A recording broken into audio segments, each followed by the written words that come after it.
Hi ಸ್ನೇಹಿತರೆ, ನಾನು ಮಂಜುನಾಥ್, ಸಾಧನಾ academy ಶಿಕಾರಿಪುರದಿಂದ. ಸ್ನೇಹಿತರೆ, IAS, IPS, IFS ಕೇವಲ ಕನಸು ಕಾಣಬೇಡಿ, ಟ್ರೈ ಮಾಡಿ. ಇದು ಹಿಂದೆ ನಾನು ನೋಟಿಫಿಕೇಷನ್ ಅನಾಲಿಸಿಸ್ ಕೂಡ ಮಾಡಿದ್ದೆ. ಈಗ ವ್ಯವಸ್ಥಿತವಾಗಿ UPSC ಬಗ್ಗೆ ನಾವು ತರಬೇತಿ ಕೊಡುವಂಥ ಪ್ರಯತ್ನವನ್ನು ಸಾಧನಾ ಅಕಾಡೆಮಿ ಮತ್ತು ನಮ್ಮ ಇಲಾಖೆಯ ವಿಜಯಭವ ಚಾನಲ್ ಮೂಲಕ ಮಾಡುವಂಥ ಪ್ರಯತ್ನ ನಾನು ಮಾಡ್ತಾ ಇದ್ದೀನಿ. ಮುಖ್ಯ ಪರೀಕ್ಷೆಯಲ್ಲಿ ಪ್ರಬಂಧಗಳು SS ಹೇಗೆ ಬಂದಿತ್ತು, ಹೇಗೆಲ್ಲ ಎಸ್ಸೆ ಪ್ರಶ್ನೆಗಳಿಗೆ ಕೇಳ್ತಾರೆ, ನೀವು ನೆಕ್ಸ್ಟ್ 2021 ಏನು ಪ್ಲ್ಯಾನ್ ಮಾಡ್ತಾ ಇದ್ದೀರಾ, ಆ ಪ್ಲ್ಯಾನಲ್ಲಿ ನೀವು ಹೇಗೆ ಸಕ್ಸಸ್ ಕಾಣಬೇಕು ಅಂದರೆ ಏನೆಲ್ಲ ಸ್ಟ್ರಾಟಜಿಸ್ ಮಾಡಬೇಕು ಅನ್ನೋದನ್ನು ಇಲ್ಲಿ ಮಾತಾಡ್ತಾ ಬರೋಣ. Very first, all India service ಆದ IAS, IPS, IFS ಅಷ್ಟೇ ಅಲ್ಲದೆ ಅದನ್ನು ಸಿವಿಲ್ ಸರ್ವಿಸ್ ಎಕ್ಸಾಮಿನೇಷನ್ಸ್ ಕರಿತೀವಿ. ಅದರ ಮುಖ್ಯ ಪರೀಕ್ಷೆ ಜನವರಿಯಲ್ಲಿ ನಡೀತು. ಜನವರಿಯಲ್ಲಿ ನಡೆದ ಮುಖ್ಯ ಪರೀಕ್ಷೆಯ ಪ್ರಬಂಧಗಳು 8 ಪ್ರಬಂಧಗಳು ಕೇಳ್ತಾರೆ. ಹೇಗೆಲ್ಲ ಇರುತ್ತೆ ಪ್ರಬಂಧ ಪತ್ರಿಕೆ ಹೇಗಿರುತ್ತೆ ಅನಾಲಿಸಿಸ್ ಮಾಡ್ತಾ ಬರೋಣ. ವೆರಿ ಫಸ್ಟ್, ಯಾರು ನಮ್ಮ ಸಾಧನಾ ಚಾನಲ್ ಸಬ್ಸ್ಕ್ರೈಬ್ ಮಾಡಿಲ್ಲ, ಯೂಟ್ಯೂಬ್ ಚಾನಲ್ ಸಬ್ಸ್ಕ್ರೈಬ್ ಮಾಡಿ. ನಮ್ಮ ಪ್ಲೇಸ್ಟೋರ್ನಲ್ಲಿ ಟೆಸ್ಟ್ ಸೀರೀಸ್ ತೊಗೋಬೋದು ಮತ್ತು ವಿಡಿಯೋಸ್ ಒಟ್ಟಿಗೆ ಸಿಗುತ್ತೆ ಅಲ್ಲಿ. ಹಾಗೆ ಟೆಲಿಗ್ರಾಮ್ ಚಾನಲ್ ಯಾರು ಸೇರ್ಕೊಂಡಿಲ್ಲ ಇವತ್ತೇ ಸೇರ್ಕೊಳ್ಳಿ. ಎಲ್ಲ ಕಡೆಯೂ 100% ಫ್ರೀ ಸಾಧನ, ಎಲ್ಲೂ ಕೂಡ ಪೇಮೆಂಟ್ ವರ್ಷನ್ ಇರೋದಿಲ್ಲ. ದೆನ್ ಬರೋಣ, ನೋಟಿಫಿಕೇಷನಲ್ಲಿ ಎಸ್ಸೆ ರಿಲೇಟೆಡ್ ಆಗಿ ನಮ್ಮ KS ಎಸ್ಸೆಗೆ ಹೇಗೆ ಕೇಳ್ತಾರೆ ಅಂತ ಅಂದರೆ, ನ್ಯಾಷನಲ್ ಇಂಟರ್ನ್ಯಾಷನಲ್ ಇಂಪಾರ್ಟೆನ್ಸ್ಗೆ 4 ಮತ್ತು ಸ್ಟೇಟ್ ಇಂಪಾರ್ಟೆನ್ಸ್ಗೆ 4 ಎಸ್ಸೆನ ಸಿಲೆಬಸ್ ಪ್ರಕಾರ ಡಿವೈಡ್ ಮಾಡಿ ಕೊಡ್ತಾರೆ. ಬಟ್ ಇಲ್ಲಿ UPSC, IAS, KS, IAS, IPSಗಳಲ್ಲಿ ಅಲ್ಲಿ ಏನು ಡಿಸ್ಟ್ರಿಬ್ಯೂಟ್ ಮಾಡಲ್ಲ. ಅಂದರೆ ಇದು ಈ ಥರದ್ದೇ ಕೇಳ್ತೀವಿ ಅಂತ. ಅಲ್ಲಿ ಏನು ಹೇಳಿದ್ದಾರೆ, candidate may required to write essays in multiple topics. ಹಲವು ಟಾಪಿಕ್ಸ್ ಕೊಡ್ತೀವಿ, ನೀವು ಅದನ್ನು ಬರೀಬೇಕು. ಇಲ್ಲಿ ನಿಮ್ಮ ಇಂಟರ್ನಲ್ ಎಕ್ಸ್ಪ್ರೆಷನನ್ನು ಎಕ್ಸ್ಪೆಕ್ಟ್ ಮಾಡ್ತೀವಿ, ರೈಟಿಂಗು ಆ್ಯಂಡ್ ಕಾನ್ಸೈನ್ಸ್ಲಿ ಹೇಗೆ ಬರಿತೀರಿ ಅನ್ನೋದನ್ನು ನಿರೀಕ್ಷೆ ಮಾಡ್ತೀವಿ ಅಂತ ಹೇಳುತ್ತೆ. ಬಿಟ್ಟರೆ ಯಾವುದೇ ಥರದ ಸೆಕ್ಷನ್ A, ಸೆಕ್ಷನ್ B ಇಂಥದ್ದು ಕೇಳ್ತೀವಿ, ಇಂಥದ್ದು ಸಿಲೆಬಿ ಏನೂ ಇಲ್ಲ. ಹಾಗಾಗಿನೇ UPSC ಎಸ್ಸೆಗಳು ತುಂಬ ಚಾಲೆಂಜಿಂಗ್ ಆಗಿರುತ್ತೆ. ವೆರಿ ಫಸ್ಟ್, ಈ ವರ್ಷದ ಪೇಪರ್ ಹೇಗಿತ್ತು, ಹೀಗಿರುತ್ತೆ. ಅದು 3 ಗಂಟೆಯಲ್ಲಿ ಬರೀಬೇಕಾದ ಪತ್ರಿಕೆ ಆಗಿರುತ್ತೆ. 250 ಮಾರ್ಕ್ಸ್ಗೆ ಬರೀಬೇಕು. ಒಂದು ಪತ್ರಿಕೆ 250 ಮಾರ್ಕ್ಸ್. ಅಯ್ಯೋ, 250 ಮಾರ್ಕ್ಸ್ಗೆ ಎಷ್ಟು ಬರೀಬೇಕಪ್ಪ ನಾವು ಅಂತ ನೀವೇನು ಥಿಂಕ್ ಮಾಡೋಂಗಿಲ್ಲ. ಇಲ್ಲಿ ಕೆಳಗೆ ಕೊಟ್ಟಿದ್ದಾರೆ 1000 to 1200 ವರ್ಡ್ಸಲ್ಲಿ ಒಂದು ಎಸ್ಸೆ ಬರೀಬೇಕು ಅಂತ 2 ಪ್ರಬಂಧ ಬರೀಬೇಕಾಗತ್ತೆ. 2 ಪ್ರಬಂಧಗಳು ಬರೀಬೇಕು. ಒಂದು ಪ್ರಬಂಧದ ಗಾತ್ರ 1000ದಿಂದ 1200 ಪದಗಳು. ಸಾಮಾನ್ಯ ರೈಟಿಂಗ್ಗಳಲ್ಲಿ ಒಂದು ಪೇಜ್ಗೆ 100 ಪದ ಕೂರುತ್ತೆ. ನಾನು ಒಂದು ಲೈನ್ಗೆ ನೀವು 5ರಿಂದ 6 ಪದ ಕೂರಿಸಿದ್ರಿ ಅಂದರೆ ಒಂದು 15ರಿಂದ 20 ಸಾಲುಗಳು ಒಂದು ಪೇಜಲ್ಲಿ ಕೂರ್ಬೋದು. ಅಲ್ಲಿಗೆ ಐ ಥಿಂಕ್ ಒಂದು 100 ಪದಗಳು ಒಂದು ಪೇಜಲ್ಲಿ ಅಂದ್ಕೊಂಡ್ರೆ ಅಪ್ರಾಕ್ಸಿಮೇಟ್ ಒಂದು 10 to 12 ಪೇಜಸ್. ಇಲ್ಲ, ನಾನಿನ್ನೂ ಸಣ್ಣದಾಗಿ ಬರೀತೀನಿ, ನಾನು ಹೆಚ್ಚು ವರ್ಡ್ ಕೂರುತ್ತೆ, 200 ಪದ ಒಂದೇ ಪೇಜಲ್ಲಿ ಕೂರುತ್ತೆ ಅಂದರೆ 5 ಪೇಜಲ್ಲೇ ಮುಗಿಯುತ್ತೆ. 5ರಿಂದ 6 ಪೇಜ್. ನೀವು ಒಂದು ಪೇಜ್ಗೆ ಎಷ್ಟು ವರ್ಡ್ಸ್ ಕೂರಿಸಿ ನೀವು ಬರೀತೀರಿ ಅನ್ನೋ ಮೇಲೆ ಡಿಪೆಂಡು. ವರ್ಡ್ಸ್ ಎಕ್ಸ್ಪೆಕ್ಟೇಷನ್ ಈ ರೀತಿ ಇರುತ್ತೆ, 1000ದಿಂದ 1200. ತುಂಬ ಕಡಿಮೆನೂ ಆಗಬಾರ್ದು, ತುಂಬ ಜಾಸ್ತಿ ಆದರೂ ಪ್ರಬಂಧದ ವೆಯ್ಟೇಜ್ ಕಳ್ಕೊಳ್ಳುತ್ತೆ. ಒಂದು ಪ್ರಬಂಧಕ್ಕೆ 125 ಅಂಕಗಳು, 2 ಪ್ರಬಂಧ ಬರೆದ್ರೆ 250 ಅಂಕಗಳು. ಇದು ಮಾಡೆಲ್. ಮತ್ತು ಯಾವ ಮೀಡಿಯಮಲ್ಲಿ ಪ್ರಬಂಧ ಬರೀಬೇಕು ಅಂತ ನೀವು ಅಂದ್ಕೋತಿರ್ತೀರ. ಪ್ರಬಂಧವನ್ನು ಇಂಗ್ಲೀಷ್, ಹಿಂದಿ, ನೀವೇನು 22 ಲ್ಯಾಂಗ್ವೇಜಸ್ ಇದೆ ನಮ್ಮ ಸಂವಿಧಾನದ 8ನೇ ಶೆಡ್ಯೂಲಲ್ಲಿ, ಅದರ ಅವಕಾಶ ಕೊಟ್ಟಿರ್ತಾರೆ. ನೀವೇನು ಟಿಕ್ ಮಾಡಿದ್ರೆ, ಕನ್ನಡಿಗರು ಕನ್ನಡವನ್ನು ಟಿಕ್ ಮಾಡಿದ್ರೆ ಕನ್ನಡದಲ್ಲೇ ಬರೀಬೋದು. ಬಟ್ ಅಲ್ಲಿ ಏನು ಹೇಳಿದ್ದಾರೆ, ನೀವು ಅಡ್ಮಿಷನ್ ಟಿಕೆಟಲ್ಲಿ ಅದನ್ನು ಮೆನ್ಷನ್ ಮಾಡಿರ್ತೀವಿ, ಆ ಮೀಡಿಯಮಲ್ಲೇ ಬರೀಬೇಕು. ಅದು ಬಿಟ್ಟು ನೀವು ಬೇರೆದ್ರಲ್ಲಿ ಬರೆದ್ರಿ ಅಂದರೆ ನಿಮ್ಮದು ವ್ಯಾಲ್ಯೂ ಮಾಡಲ್ಲ, ಅದನ್ನು ಡಿಸ್ಕ್ವಾಲಿಫೈ ಮಾಡ್ತೀವಿ ಅಂತ ಹೇಳ್ತಾರೆ. ಹಾಗಾಗಿ ಯು ಶುಡ್ ಕೇರ್ ಅಬೌಟ್ ನಿಮಗೆ ಯಾವ ಭಾಷೆ ಮೇಲೆ ಹೋಲ್ಡ್ ಇದೆ ಆ ಭಾಷೆಯನ್ನು ಎಂಟ್ರಿ ಮಾಡಿ ಅದೇ ಭಾಷೆಯಲ್ಲಿ ಬರೀಬೇಕು. ನಮ್ಮ ಕರ್ನಾಟಕದ ಹುಡುಗರು ಸಾಮಾನ್ಯವಾಗಿ ಚಾಯ್ಸ್ ಮಾಡೋದು ಇಂಗ್ಲೀಷು, ಬಿಟ್ಟರೆ ಮಾತೃಭಾಷೆ ಕನ್ನಡದಲ್ಲಿ ಬರೀಬೋದು. ಎರಡರಲ್ಲಿ ಯಾವ ಭಾಷೆನಾದ್ರೂ ನೀವು ಚಾಯ್ಸ್ ಮಾಡ್ಬೋದು. ದೆನ್ ಬರೋಣ, ಇಲ್ಲಿ ಸೆಕ್ಷನ್ A, ಸೆಕ್ಷನ್ B ಅಂತ ಇರುತ್ತೆ. ಸೆಕ್ಷನ್ ಎನಲ್ಲಿ ಒಂದು ಥರದ ಕಾನ್ಸೆಪ್ಟ್ನ 4 ಪ್ರಬಂಧಗಳಿರ್ತವೆ. 4ರಲ್ಲಿ ಒಂದನ್ನು ಚಾಯ್ಸ್ ಮಾಡ್ಕೊಂಡು ಬರೀಬೇಕು. ಹಾಗೆ ಸೆಕ್ಷನ್ B ನಲ್ಲಿ 4 ಪ್ರಬಂಧ ಇರುತ್ತೆ. ಆ 4ರಲ್ಲಿ ಒಂದನ್ನು ಚಾಯ್ಸ್ ಮಾಡ್ಕೊಂಡು ಬರೀಬೇಕು. 8ರಲ್ಲಿ 2 ತಗೊಳ್ಳೋದಲ್ಲ, ಫಸ್ಟ್ 4ರಲ್ಲಿ 1, ಸೆಕೆಂಡ್ 4ರಲ್ಲಿ 1, ಒಟ್ಟು 2 ಪ್ರಬಂಧ ಬರೀಬೇಕಾಗತ್ತೆ. ಸೆಕ್ಷನ್ A ಈ ಸರಿ ಹೇಗಿತ್ತು ಅಂತಂದರೆ ತುಂಬ ಫಿಲಾಸಫಿಕಲ್ ಮಾಡಲ್ ಅಂದರೆ ಎಥಿಕ್ಸ್, ಇಂಟೆಗ್ರಿಟಿ, ನೈತಿಕತೆ, ಸಮಗ್ರತೆ ಅಂತ ಪೇಪರ್ 4 ಬರುತ್ತೆ, GS ಪೇಪರ್ 4. ಆ GS ಪೇಪರಲ್ಲಿ 4ರಲ್ಲಿ ಏನು ಕಲಿಬೇಕು ನಾವು ಅದನ್ನು ಪ್ರಬಂಧಕ್ಕೆ ಕೇಳಿದಂಗೆ ಇತ್ತು. ಸೇಮ್ ಟು ಸೇಮ್ ಅಲ್ಲಿಂದ ಇಲ್ಲಿಗೆ ಬರಿಬೋದಾದ ಇದು ರೀತಿ ಇತ್ತು. ಸ್ವಲ್ಪ ಚಾಲೆಂಜಿಂಗ್ ಆದ ಸಬ್ಜೆಕ್ಟ್ಗಳನ್ನು ಕೇಳ್ತಾ ಬಂದರು. ಇಲ್ಲಿ ನಾವು ಆ 4 ಪ್ರಬಂಧಗಳು ಏನು ಕೇಳಿದ್ರು ಈ ಸರಿ ಅದಕ್ಕೆ ನಾವು ಮೈಂಡ್ ವರ್ಕ್ ಹೇಗೆ ಮಾಡ್ಕೋಬೇಕು, ನೆಕ್ಸ್ಟ್ ಸರಿಗೆ ನಾವು ಹೇಗೆ ಪ್ಲ್ಯಾನ್ ಮಾಡ್ಕೋಬೇಕು ನೋಡ್ತಾ ಬರೋಣ. ಮೊದಲನೇ ಪ್ರಬಂಧ ಏನಿತ್ತು ನೋಡೋದಾದರೆ, life is A long journey between human being and being human ಅಂತ 2 ಪದಗಳಿಂದ ಇಲ್ಲಿ ಪ್ರಬಂಧವನ್ನು ಕೇಳಲಾಗಿತ್ತು. ಏನಿದು ಅಂತ ಅಂದರೆ, ಮನುಷ್ಯ ಹೋನೆ ಅವ್ರ ಮಾನವ್ ಬನ್ನೆ ಕಿ ಬೀಚ್ ಕ ಲಂಬಾ ಸಫರ್ ಹಿ ಜೀವನ್ ಹೈ ಅನ್ನೋದು ಪ್ರಬಂಧದ ಟಾಪಿಕ್. ಸರ್ ಏನು ಸರ್ ಕನ್ನಡದಲ್ಲಿ ಇರೋಲ್ಲ, ಕನ್ನಡದಲ್ಲಿ ಎಸ್ಸೆ ಇರಲ್ಲ. ನಿಮಗೆ ಇಂಗ್ಲೀಷ್ ಅಥವಾ ಹಿಂದಿ ಬರಬೇಕು, ಅರ್ಥ ಮಾಡ್ಕೋಬೇಕು, ಅರ್ಥ ಮಾಡಿಕೊಂಡು ನೀವು ಪ್ರಬಂಧ ಬರೀಬೇಕು. You can write in Kannada but ಕೊಡೋದಿಲ್ಲ ಕನ್ನಡದಲ್ಲಿ. ಏನಿದ್ರ ಅರ್ಥ? ಜೀವನವು ಮನುಷ್ಯನಾಗಿರೋದು ಅಥವಾ ಮತ್ತು ಮಾನವೀಯತೆಯಿಂದಿರೋದ್ರ ನಡುವಿನ ಸುದೀರ್ಘ ಪ್ರಯಾಣ ಅಂತ ನಾನು ಭಾಷಾಂತರ ಮಾಡಿದ್ದೀನಿ. ಇದು ಅಂದರೆ ನಿಯರ್ ಬೈ, ಎಕ್ಸಾಕ್ಟ್ ಟ್ರಾನ್ಸ್ಲೇಷನ್ ಅಲ್ಲ. ಜೀವನವು ಮನುಷ್ಯನಾಗಿರುವುದು ಮತ್ತು ಮಾನವೀಯತೆಯಿಂದಿರುವುದರ ನಡುವಿನ ಸುದೀರ್ಘ ಪಯಣ. ಏನಪ್ಪ ಇದು ಈ ಥರ ವಿಚಿತ್ರವಾದ ಟಾಪಿಕ್ ಇದೆ ಅಂತ ಅಂದರೆ, ನಾವೆಲ್ಲ ಬೇಸಿಕಲಿ ಬೀಸ್ಟ್, ಪ್ರಾಣಿಗಳು. ಬೀಸ್ಟಿಂದ ಮ್ಯಾನ್, ಮನುಷ್ಯರಾಗಿದ್ದೀವಿ. ಮನುಷ್ಯ ಅಂದರೆ ಬಾಡಿ ನೋಡೋದಕ್ಕೆ ಒಂದು ಅನಿಮಲ್, ಇದು ಕ್ರೀಚರ್ ಅಷ್ಟೆ. ಮ್ಯಾನ್ ಆಗಿರೋದ್ರಿಂದ ಹ್ಯೂಮನ್ ಬೀಯಿಂಗ್, ಮನುಷ್ಯರಾದ್ವಿ, ಮಾನವತೆ ಬಂತು. ಮಾನವತೆಯಿಂದ ದೈವತ್ವ, ಡಿವ್ಯಾನಿಟಿ ಅಂತ ಕರೀತಾರೆ. ಹಿಂಗೆ 4 ಸ್ಟೇಜಸ್ಸನ್ನು ನಾವು ಬೇರೆ ಬೇರೆ ಫಿಲಾಸಫಿಯಲ್ಲಿ ಗುರುತಿಸ್ತೀವಿ. ಬೀಸ್ಟಿಂದ ಮ್ಯಾನ್, ಮ್ಯಾನಿಂದ ಹ್ಯೂಮ್ಯಾನ್, ಹ್ಯೂಮ್ಯಾನಿಂದ ಡಿವೈನ್. ಇಲ್ಲಿ ಆ ಕಾನ್ಸೆಪ್ಟ್ ಬೇಸಲ್ಲಿ ಹ್ಯೂಮನ್ ಬೀಯಿಂಗ್, ಮನುಷ್ಯನಾಗಿರುವುದು, ಮತ್ತು ಬೀಯಿಂಗ್ ಹ್ಯೂಮ್ಯಾನ್ನೇ. ಹ್ಯುಮ್ಯಾನಿ ಮೀನ್ಸ್ ಮಾನವತೆಯನ್ನು ತುಂಬಿಕೊಂಡು ಕಂಪ್ಯಾಷನ್ನು, ಸೊಸೈಟಿಗೆ ಫಾರ್ ಆಗಿ ಕೆಲಸ ಮಾಡುವಂಥ ಆ್ಯಟಿಟ್ಯೂಡನ್ನು ಬೆಳೆಸಿಕೊಂಡು ಬದುಕುವುದು.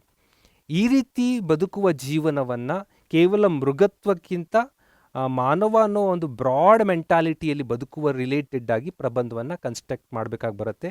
ಇದು ಎಥಿಕ್ಸ್ ಇಂಟೆಗ್ರಿಟಿ ರಿಲೇಟೆಡ್. ಏನೇನು ಪಾಯಿಂಟ್ಸ್ ಇಲ್ಲಿ ಕವರ್ ಮಾಡಬೇಕು, ಹೇಗೆ ಬರಿಬೇಕು ಅನ್ನೋದು ಮುಂದೆ ನಾವು ವಿಜಯಭವ ಅಥವಾ ಸಾಧನದಲ್ಲಿ ಟಾಪಿಕ್ ಡಿಸ್ಕಸ್ ಮಾಡ್ತೀನಿ. ಇಲ್ಲಿ 8 ಪ್ರಬಂಧಗಳು ಹೇಗೆ ಬಂದಿತ್ತು ಅಂತ ಹೇಳೋಕೆ ಹೊರಟಿರೋದ್ರಿಂದ ಹೆಚ್ಚು ವಿಸ್ತಾರವಾಗಿ ನಾನು ಇಲ್ಲಿ ಅನಾಲಿಸಿಸ್ ಮಾಡೋಕ್ಕೆ ಬರಲ್ಲ. ನೆಕ್ಸ್ಟ್ ಬರೋಣ, mindful manifesto is catalyst for tranquil self ಅಂತ 2ನೇ ಪ್ರಬಂಧ. ವಿಚಾರ ಪರಕ್ ಸಂಕಲ್ಪ ಸ್ವಯಂ ಕೆ ಶಾಂತಚಿತ್ ರಹನೆ ಕಾ ಉತ್ಪ್ರೇರಕ್ ಹೈ ಅನ್ನೋದು ಇಲ್ಲಿ ಟಾಪಿಕ್.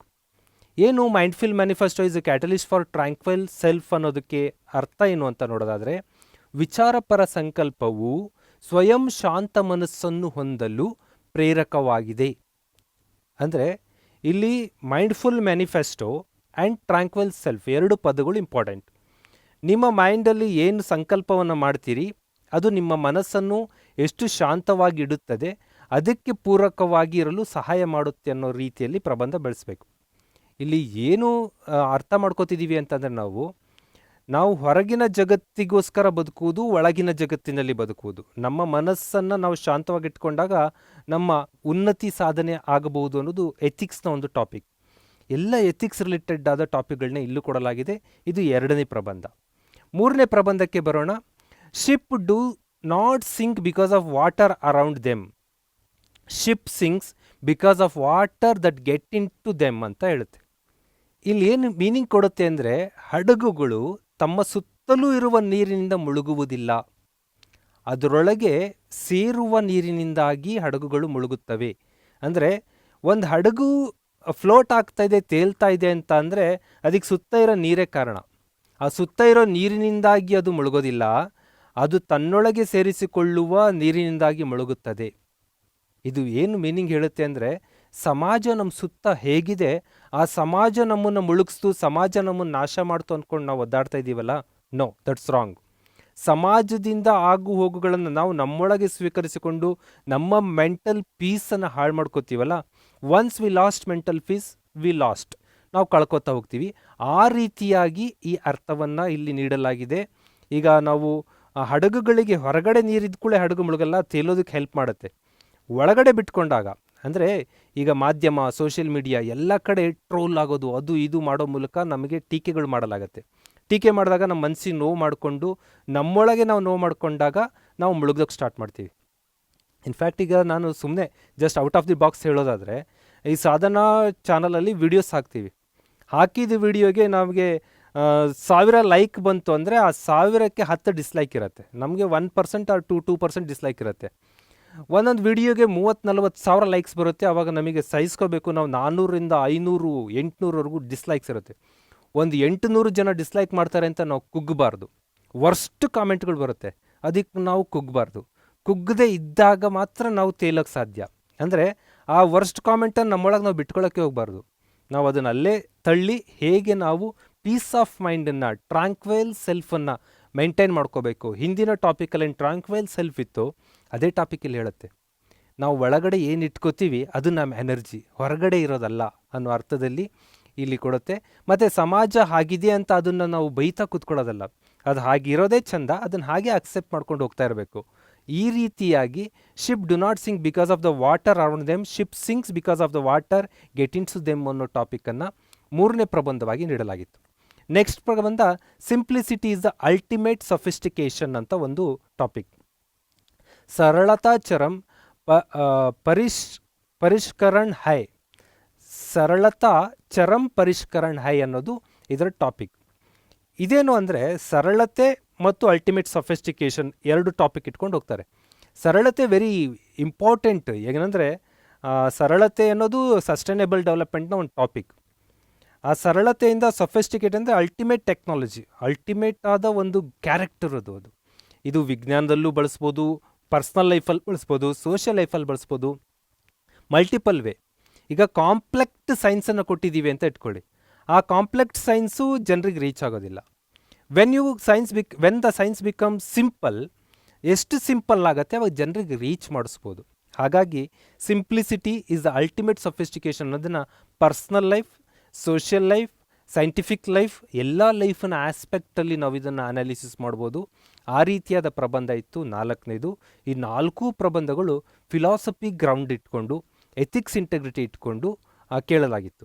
ಅಂದರೆ ಈಗ ಕಾಂಪಿಟೇಟಿವ್ ಎಕ್ಸಾಮ್ ರೆಡಿಯಾಗೋ ಹುಡುಗರು ನೀವು ಅನ್ಕೋಬೋದು ಏನೋ ಬೇಡಲಿದ್ದು ಸ್ಟ್ಯಾಟಿಸ್ಟಿಕ್ಸು, ನಂಬರು, ಅದು ಇದು. No, nothing. ನೀವು ನಂಬರು ಅದು ಇದು ಏನು ಇಟ್ಕೊಳ್ಳೇಬೇಕಾಗಿಲ್ಲ. ಸ್ವಲ್ಪ ಒಂದಷ್ಟು ಸೈಕಾಲಜಿಕಲ್ ಬೇಸ್, ಫಿಲಾಸಫಿಕಲ್ ಬೇಸ್ ಇಟ್ಕೊಂಡ್ರೆ ಪ್ರಬಂಧನ ಉತ್ತಮವಾಗಿ ಕಟ್ಬೋದು. ಮಾಸ್ಲೋ ಅವರ ಏನು ಮೋಟಿವೇಶನ್ ಥಿಯರಿ ಸೈಕಾಲಜಿಯಲ್ಲಿ ಬರುತ್ತೆ. ಇಂಥ ಕೆಲವೊಂದು ಟಾಪಿಕ್ಗಳು ಬುದ್ಧಿಸಮ್ನಲ್ಲಿ ಬರುವಂಥ ಅದರ ನಮ್ಮದು ಅಷ್ಟಾಂಗ ಮಾರ್ಗ, ಜೈನಿಸಮಲ್ಲಿ ಬರೋ ತ್ರಿರತ್ನಗಳು, ಈ ಎಲ್ಲದು ನಮ್ಮ ಹಿಂದೂ ಫಿಲಾಸಫಿಗಳಲ್ಲಿ ಉಪನಿಷತ್ಗಳಲ್ಲಿ ಬರೋ ಕಾನ್ಸೆಪ್ಟು, ಇದನ್ನೆಲ್ಲ ನಮ್ಮೊಳಗೆ ನಾವು ಅಡ್ಯಾಪ್ಟ್ ಮಾಡ್ಕೊತ ಬಂದರೆ ನಮಗೆ ಇವು ಟಫ್ ಆಗಲ್ಲ. ವೇ ಆಫ್ ಲೈಫ್ ಮಾಡ್ಕೋಬೇಕು. ನಾವು ಬದುಕುವುದು ಎಥಿಕ್ಸ್ ಇಲ್ಲದೆ ಬರೆಯೋದು ಎಥಿಕ್ಸ್ ಆದರೆ ನಮಗೆ ಕ್ವಾಲಿಟಿ ಕೊಡೋಕ್ಕಾಗೋದಿಲ್ಲ. ನಾವು ಎಥಿಕಲ್ ಲೈಫನ್ನು ಅಡ್ಯಾಪ್ಟ್ ಮಾಡಿಕೊಂಡು ಎಥಿಕಲ್ಲಾಗಿ ಬದುಕ್ತಾ ಇದ್ದಾಗ ಇವೆಲ್ಲ ನಿಮಗೆ ಫ್ಲೋಟಾಗಿ ಬರ್ತಾ ಹೋಗುತ್ತೆ, ಆಟೋಮೆಟಿಕ್ಲಿ ಬರ್ತಾ ಹೋಗುತ್ತೆ.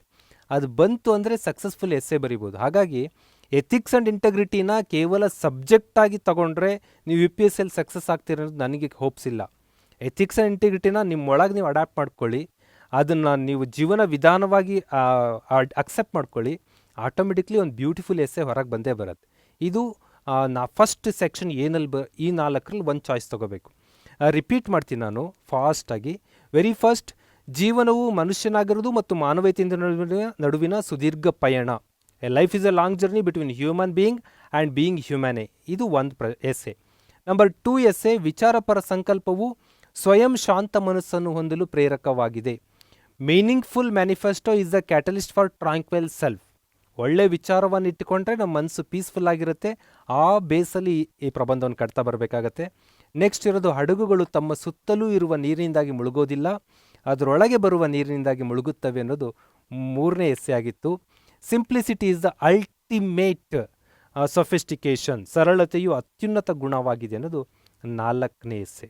ಇದು ಸೆಕ್ಷನ್ ಎ. ಹಾಗಾದ್ರೆ ಸೆಕ್ಷನ್ ಬಿ ಹೇಗಿತ್ತು? ಸೆಕ್ಷನ್ ಬಿ ಸ್ವಲ್ಪ ನಮಗೆ ಸೆಕ್ಷನ್ ಏನಷ್ಟು ಒಂಥರ ಹಾರ್ಡ್ ಅನ್ಸಲ್ಲ. Culture is what we are, civilisation is what we have. ಸಂಸ್ಕೃತಿ ಮತ್ತು ನಾಗರಿಕತೆ. ಬಟ್ ಇಲ್ಲಿ ಹಿಂದಿ ಟ್ರಾನ್ಸ್ಲೇಷನ್ ನನಗೆ ಸ್ವಲ್ಪ ಒಂಥರ ವಿಚಿತ್ರ ಅನಿಸುತ್ತೆ. ಜೋ ಹಮ್ ಹೈ ವಹ ಸಂಸ್ಕಾರ, ಜೋ ಹಮಾರೆ ಪಾಸ್ ಹೈ ವಹ ಸಭ್ಯತಾ ಅಂತ ಹೇಳುತ್ತಿಲ್ಲಿ. ಇಲ್ಲಿ ಸಂಸ್ಕಾರ ಕಲ್ಚರ್ಗೆ ಸಮನಾಗಿ ಹಿಂದಿಯಲ್ಲಿ ಬಳಸಲಾಗಿದೆ, ಸಭ್ಯತಾ ಸಿವಿಲೈಸೇಷನ್ಗೆ ಸಮನಾಗಿ ಬಳಸಲಾಗಿದೆ. ಅಲ್ಲಿ ಒಂಥರ ಅದು ಹಿಂದಿ ಒಂದು ಇಡಮ್ಸ್ ಫ್ರೈಸಸ್ ಥರ ಇದೆ. ಜೋ ಹಮ್ ಹೇ ವಹ ಸಂಸ್ಕಾರ, ಜೋ ಹಮಾರೆ ಪಾಸ್ ಹೇ ವಹ ಸಭ್ಯತಾ ಅನ್ನೋದು ಹಿಂದಿಯಲ್ಲಿ ಬರುತ್ತೆ. Culture is what we are, civilisation is what we have. ಇದನ್ನು ನಾವು ಏನಾಗಿದ್ದೇವೋ ಅದು ಸಂಸ್ಕೃತಿ, ನಾವು ಏನನ್ನು ಹೊಂದಿದ್ದೇವೆಯೋ ಅದು ನಾಗರಿಕತೆ ಅನ್ನೋ ಅರ್ಥದಲ್ಲಿ ಬಳಸಿದ್ದೀನಿ. ಸಂಸ್ಕಾರ, ಸಂಸ್ಕೃತಿ ಅನ್ನೋದು ನಾವು ಆ್ಯಕ್ಚುಲಾಗಿ ಇರುವ ಸ್ಟೇಟಸ್ ಅಂತ ತೋರಿಸುತ್ತೆ, ನಮ್ಮ ಒಳಗಿನ ಸ್ಟೇಟಸ್. ಕಲ್ಚರ್ ಹೊರಗಡೆ ಎಲ್ಲೂ ನಾವು ಬರೆದು ತೋರ್ಸೋಕ್ಕಾಗಲ್ಲ. ಸಿವಿಲೈಸೇಷನ್ ಅಂದರೆ ಅದಕ್ಕೊಂದು ಜಾಗ್ರಫಿಗೆ. Indus valley civilization you can feel, ಒಂದು ಕಟ್ಟಡ, ಒಂದು ಜಾಗ್ರಫಿ, ಒಂದು ಅಲ್ಲಿ ಮಡಿದವರ ದಿಬ್ಬಗಳು, ಇವೆಲ್ಲ ಒಂದು ಸಿವಿಲೈಸೇಷನ್ ಸಿಂಪ್ಟಮ್ಸನ್ನು ಕಾಣಿಸ್ತೀವಿ ನಾವು. ಒಂದು ಇಮ್ಯಾಜಿನೇಷನ್ ಬರೋದು. ಕಲ್ಚರ್ ಅಂದರೆ ಒಂದು ಇಮ್ಯಾಜಿನೇಷನ್ ಬರಲ್ಲ, there is a blur images. ನಮಗೆ ಕಲ್ಚರ್ ನಾವೇನು ಇದೀವಲ್ಲ ಅದು, ಸಿವಿಲೈಸೇಷನ್ ನಾವೇನು ಹೊಂದಿದ್ದೀವಿ, ನಮ್ಮ ಸುತ್ತಮುತ್ತ ಒಂದು ನಾಗರಿಕ ಸಮಾಜವನ್ನು ಏನು ಹೊಂದಿದ್ದೀವಿ, ದಟ್ ಈಸ್ ಸಿವಿಲೈಸೇಷನ್. ಅವೆರಡರ ನಡುವಿನ ಬ್ಯಾಲೆನ್ಸ್ಡ್ ಜರ್ನಿ ಹೇಗಿರುತ್ತೆ, ಒಂದಕ್ಕೊಂದು ಹೇಗೆ ಪೂರಕವಾಗಿ ಕೆಲಸ ಮಾಡ್ತವೆ, ಒಂದನ್ನೊಂದು ಹೇಗೆ ಒಟ್ಟೊಟ್ಟಿಗೆ ತೆಗೆದುಕೊಂಡು ಹೋಗುತ್ತೆ ಅನ್ನೋದು ಈ ಪ್ರಬಂಧದ ತಿರುಳಾಗಿ ನಾವು ಬರಿಬೋದು. ಇದು ಸೋಷಿಯಾಲಜಿಕಲ್ ಆಸ್ಪೆಕ್ಟ್ ಜಾಸ್ತಿ ಕಂಡುಬರುತ್ತೆ ಇಲ್ಲಿ. ನೆಕ್ಸ್ಟ್ ಬರೋಣ. There can be no social justice without economic prosperity, but economic prosperity without social justice is meaningless. ಅಂದರೆ ಇಲ್ಲೇನು ಹೇಳ್ತಾರೆ ಅಂದರೆ, ಆರ್ಥಿಕ ಸಮೃದ್ಧಿ ಇಲ್ಲದೆ ಯಾವುದೇ ಸಾಮಾಜಿಕ ನ್ಯಾಯ ನೀಡಲು ಸಾಧ್ಯವಿಲ್ಲ. ಆರ್ಥಿಕ ಸಮೃದ್ಧಿ, ಎಕನಾಮಿಕ್ ಪ್ರಾಸ್ಪೆರಿಟಿ ಅದು ಇಲ್ಲದೇ ಇದ್ದರೆ ನೀವು ಸಾಮಾಜಿಕ ನ್ಯಾಯ ನೀಡೋಕ್ಕೆ ಆಗಲ್ಲ. ಹಾಗೆಯೇ ಸಾಮಾಜಿಕ ನ್ಯಾಯವಿಲ್ಲದ ಆರ್ಥಿಕ ಸಮೃದ್ಧಿಯು ಅರ್ಥಹೀನ. ಸೋಷಿಯಲ್ ಜಸ್ಟಿಸ್ ಇಲ್ಲದೆ ಇರುವಂಥ ಏನೇ ಎಕನಾಮಿಕ್ ಪ್ರಾಸ್ಪೆರಿಟಿ ಇದು, ದಟ್ ಈಸ್ ಮೀನಿಂಗ್ಲೆಸ್ ಅಂತ ಹೇಳ್ತೀವಿ. I think India is transforming ಸ್ಟೇಜಲ್ಲಿ ಇದೆಯೇನೋ ಅಂತ ನನಗನ್ಸುತ್ತೆ. ಪ್ರಬಂಧದಲ್ಲಿ ಎಷ್ಟು ಬರೀಬೇಕು ಬಿಡಬೇಕು ಐ ಕಾಂಟ್ ಡಿಸೈಡ್ ದಟ್. ಇಲ್ಲಿ ಚರ್ಚೆ ಮಾಡ್ತೀನಿ ನಾನು. ಸೋಷಿಯಲ್ ಜಸ್ಟಿಸ್ ಅಂದರೆ ಎಲ್ಲರಿಗೂ ಆರ್ಥಿಕವಾಗಿ ತಲುಪಬೇಕಾದ ಸೌಲಭ್ಯಗಳು ತಲುಪಬೇಕು. ಬಟ್ ಇವತ್ತು ಇಂಡಿಯಾ GDP ನಲ್ಲಿ ಮೇಲೆ ಬರ್ತಾ ಇದೆ, ಎಕನಾಮಿಕಲಿ ಸ್ಟ್ರಾಂಗ್ ಅಂತ IMF ಅಲ್ಲಿ, ವರ್ಲ್ಡ್ ಬ್ಯಾಂಕ್ ರಿಪೋರ್ಟಲ್ಲಿ ಬರ್ತಾ ಇದೆ. ಬಟ್ ಕೆಲವರ ಕೈಲಿ ಸಂಪತ್ತು ಕ್ರೋಢೀಕರಣ ಆಗ್ತಾ ಇದೆ. ಇದು ಸಾಮಾಜಿಕ ನ್ಯಾಯವಿಲ್ಲದ ಆರ್ಥಿಕ ಸಮೃದ್ಧಿ, ಇದು ಮೀನಿಂಗ್ಲೆಸ್ ಆಗಬಹುದಾದ ಸ್ಥಿತಿಗೆ ಹೋಗ್ತಾ ಇದೆಯಾ? ಇಲ್ಲಿ ಎಷ್ಟು ಆಸ್ಪೆಕ್ಟಲ್ಲಿ ನೀವು ಡಿಸ್ಕಸ್ ಮಾಡಬೇಕು ಅಂದರೆ, ಸೋಷಿಯಾಲಜಿಕಲ್ ಸಾಮಾಜಿಕ ಆಸ್ಪೆಕ್ಟಲ್ಲಿ ಬರಬೇಕು, ಕಾನ್ಸ್ಟಿಟ್ಯೂಷನಲ್ ಪೊಲಿಟಿಕಲ್ ಆಸ್ಪೆಕ್ಟಲ್ಲಿ ಬರಬೇಕು, ಎಕನಾಮಿಕಲ್ ಆಸ್ಪೆಕ್ಟಲ್ಲಿ, ಡೆವಲಪ್ಮೆಂಟಲ್ ಆಸ್ಪೆಕ್ಟಲ್ಲಿ, ಮಲ್ಟಿ ಡೈಮೆನ್ಷನ್ ಟಾಪಿಕ್ ಇದು. ಇದು ಕೂಡ ಪೇಪರ್ GS ಪೇಪರ್ಗಳಲ್ಲಿ ಇರುವ ಟಾಪಿಕ್, ಇದು ಇಲ್ಲದೇ ಇರೋದಲ್ಲ. ಅದನ್ನು ಆಸ್ಪೆಕ್ಟಾಗಿ ಇಟ್ಕೊಂಡು ನೀವು ಕನ್ಸ್ಟ್ರಕ್ಟ್ ಮಾಡಬೇಕಾದ ಅಗತ್ಯ ಇದೆ. ಆರ್ಥಿಕ ಸಮೃದ್ಧಿ ಇಲ್ಲದೆ ಯಾವುದೇ ಸಾಮಾಜಿಕ ನ್ಯಾಯ ನೀಡಲು ಸಾಧ್ಯವಿಲ್ಲ. ಹಾಗೆ ಸಾಮಾಜಿಕ ನ್ಯಾಯವಿಲ್ಲದೆ ಇರುವಂಥ ಆರ್ಥಿಕ ಸಮೃದ್ಧಿ ಇಟ್ಸ್ ಎ ಕಂಪ್ಲೀಟ್ ಮೀನಿಂಗ್ಲೆಸ್ ಅನ್ನೋ ಚರ್ಚೆಯನ್ನು ಮಾಡಬೇಕಾದ ಒಂದು ಪ್ರಬಂಧ. ನೆಕ್ಸ್ಟ್ ಬರೋಣ. Patriarchy is the least noticed yet the most significant structure of social inequality ಅಂತ ಹೇಳ್ತಾರೆ. ಅಂದರೆ ಏನು ಪಿತೃಪ್ರಧಾನ ವ್ಯವಸ್ಥೆ ಇದೆ ನಮ್ಮಲ್ಲಿ, ಅದರ ರಿಲೇಟೆಡ್. ಪಿತೃಪ್ರಧಾನ ವ್ಯವಸ್ಥೆ ಇದುವರೆಗೂ ಅತಿ ಕಡಿಮೆ ಗುರುತಿಸಲ್ಪಟ್ಟ ಸಾಮಾಜಿಕ ಅಸಮಾನತೆಯ ಅತ್ಯಂತ ಗಮನಾರ್ಹ ರಚನೆಯಾಗಿದೆ. ಇಲ್ಲಿ ಜೆಂಡರ್ ಇಕ್ವಾಲಿಟಿ, ಲಿಂಗ ಸಮಾನತೆಯ ಆಧಾರವಾಗಿ ಇದನ್ನು ಡೆವಲಪ್ ಮಾಡಬೇಕಾಗತ್ತೆ.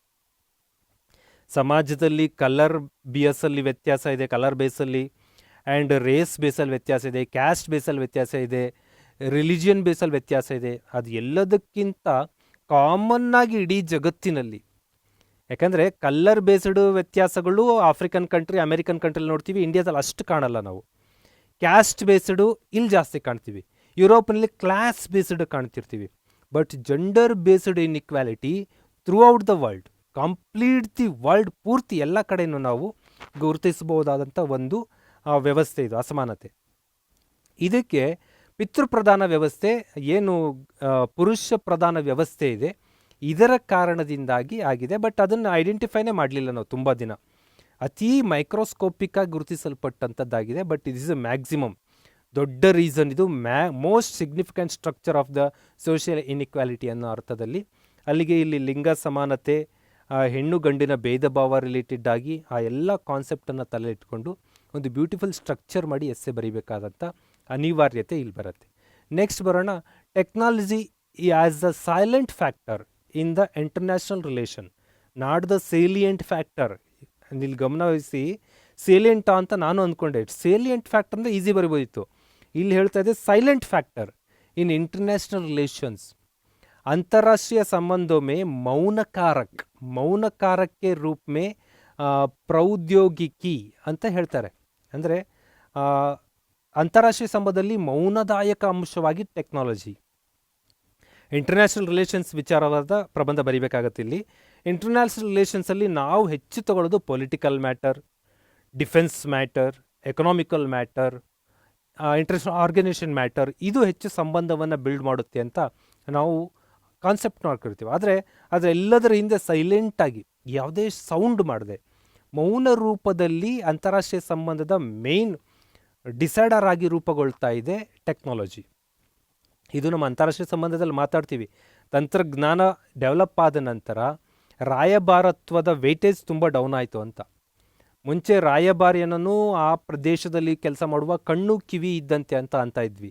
ಇವತ್ತು ಕಣ್ಣು ಕಿವಿಗಳಾಗಿ ಸ್ಯಾಟಲೈಟ್ಗಳು ಕೆಲಸ ಮಾಡ್ತವೆ, ಕಣ್ಣು ಕಿವಿಗಳಾಗಿ ಟೆಕ್ನಾಲಜಿ ಕೆಲಸ ಮಾಡ್ತಾ ಇದೆ. ಆ್ಯಂಡ್ ಸೋಷಿಯಲ್ ಮೀಡಿಯಾ ಇಡೀ ಜಗತ್ತಿನಲ್ಲೆಲ್ಲ ಸ್ಪ್ರೆಡ್ ಆಗಿದೆ. ಫೇಸ್ಬುಕ್ ಅನ್ನೋದು ಜಗತ್ತಿನ ಎಲ್ಲ ದೇಶಗಳಿಗೂ ಗೊತ್ತಿರುತ್ತೆ. ಆ ರೀತಿ ಇರೋದ್ರಿಂದಾಗಿ ಅಮೇರಿಕಾದ ಅಧ್ಯಕ್ಷನ ಟ್ವೀಟ್ ಒಂದು ನಾವು ಕಾಮನ್ ಮ್ಯಾನ್ ನೋಡ್ತಿರ್ತೀವಿ. ಈಗ ಅಮೇರಿಕ ಅಧ್ಯಕ್ಷ ಮಾತಾಡಿದ್ದು ಪ್ರಧಾನಿಗೆ ಬಂದು ಪ್ರಧಾನಿ ಹೇಳಿದರೆ ನಮಗೆ ಗೊತ್ತಾಗ್ತಾ ಇತ್ತು. ಇವತ್ತು ಅಮೇರಿಕ ಅಧ್ಯಕ್ಷ ಟ್ವೀಟ್ ಮಾಡಿದ್ರೆ we can understand, we can see that. ಅಷ್ಟು ಟೆಕ್ನಾಲಜಿ ಅಂತಾರಾಷ್ಟ್ರೀಯ ಸಂಬಂಧದಲ್ಲಿ ಸ್ಪ್ರೆಡ್ ಆಗಿದೆ. ಬಟ್ ಇದೆಲ್ಲೂ ನಾವು ಅಂತಾರಾಷ್ಟ್ರೀಯ ಸಂಬಂಧದಲ್ಲಿ ಮೇಜರ್ ಫ್ರಂಟ್ ಲೈನಲ್ಲಿ ನಿಲ್ಲಿಸಲ್ಲ. ಮೌನದಾಯಕ ಅಂಶವಾಗಿ ತಂತ್ರಜ್ಞಾನ ಅನ್ನೋ ಅರ್ಥದಲ್ಲಿ ಇದನ್ನು ಡೆವಲಪ್ ಮಾಡಬೇಕು.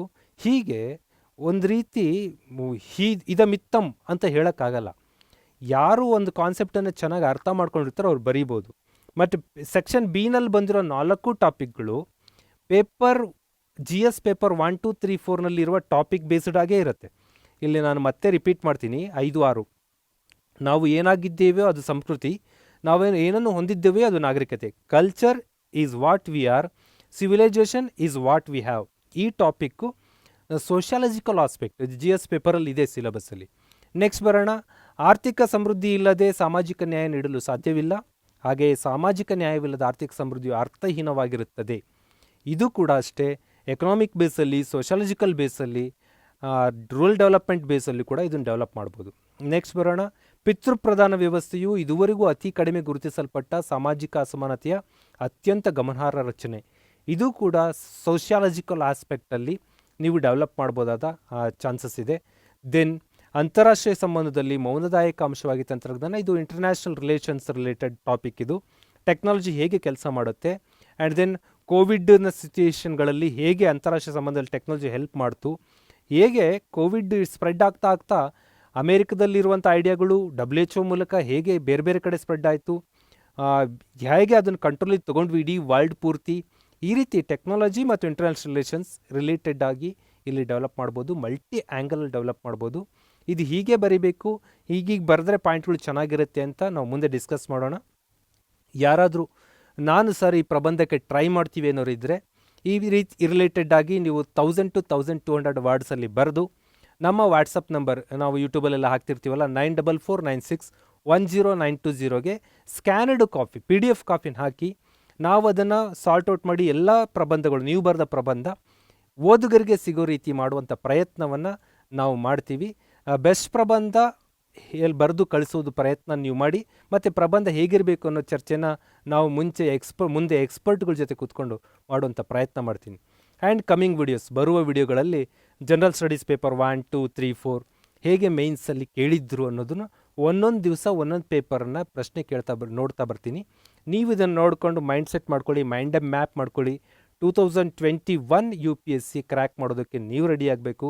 ಈ ಎಲ್ಲದಕ್ಕೂ ಗೈಡೆನ್ಸನ್ನು ಸಾಧನ ಟೀಮ್ ಮಾಡ್ತಾ ಇರುತ್ತೆ. ನಮ್ಮ YouTube, Play Store and Telegram channel ಎಲ್ಲ ಕಡೆ ಟಚ್ಚಲ್ಲಿರಿ. Thank you so much. Bye bye, see you.